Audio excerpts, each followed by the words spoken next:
Hello, আসসালামু আলাইকুম। কেমন আছেন সবাই? তো আজকে আপনাদের জন্য নিয়ে চলে আসলাম বুটের ভুনা। এটা হচ্ছে বুটের ডাল ভুনা। আর এটা আপনি পরোটা, রুটি, ইভেন ভাত দিয়েও খেতে পারবেন।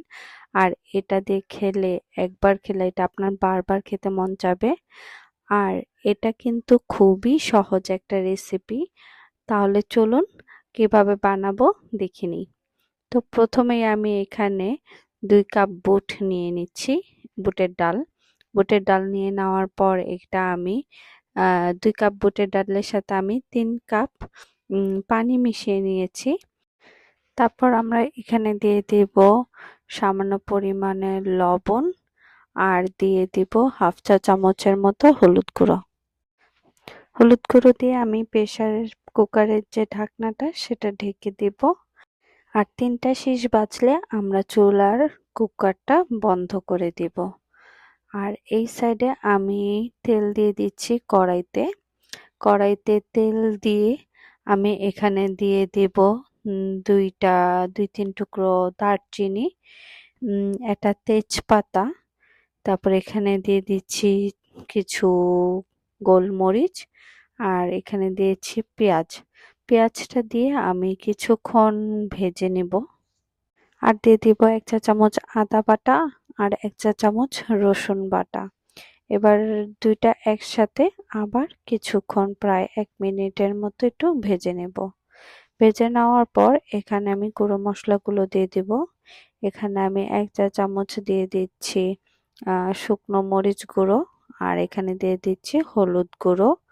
তারপর এখানে দিয়ে দিব ১ চা চামচ জিরা গুঁড়ো আর ১ চা চামচ ধনিয়া গুঁড়ো। সবগুলো মসলা আমি দিয়ে দেওয়ার পর সামান্য একটু পানি দিয়ে আমি মশলাগুলোকে কষিয়ে নেব। কষানো হয়ে গেলে যখন আমরা দেখব তেলটা উপরে চলে আসছে, তখন আমরা যে ডালটা সিদ্ধ করে রেখেছিলাম সেই ডালগুলো এখানে দিয়ে দিব। এটা প্রেসার কুকারে রান্না করলে তাড়াতাড়ি হয়ে যায়। আপনারা চাইলে একবারেও করতে পারেন। এই কষানোর মধ্যেও ডালগুলো দিয়ে তারপর পানিতে বসিয়ে আপনারা একবারে কষিয়ে তারপর হচ্ছে ডালটাকে সিদ্ধ করে নিতে পারেন। তারপর ওটা ওখানে হতে থাকবে। আর এখানে আমি আরেকটা কড়াইতে তেল দিয়ে দিচ্ছি। তারপর এখানে দিয়ে দিচ্ছি সামান্য পাঁচফোড়ন। এখানে আমি ১/২ চা চামচের মতোই দিয়েছি। তারপর কিছুক্ষণ একটু ভাজার পর আমরা এখানে দিয়ে দিচ্ছি রসুন কুচি। এখানে আমরা প্রায় ৭-৮ টা রসুনের কোয়া নিয়েছি আর সেগুলো কুচি করে এখানে দিয়ে দিচ্ছি।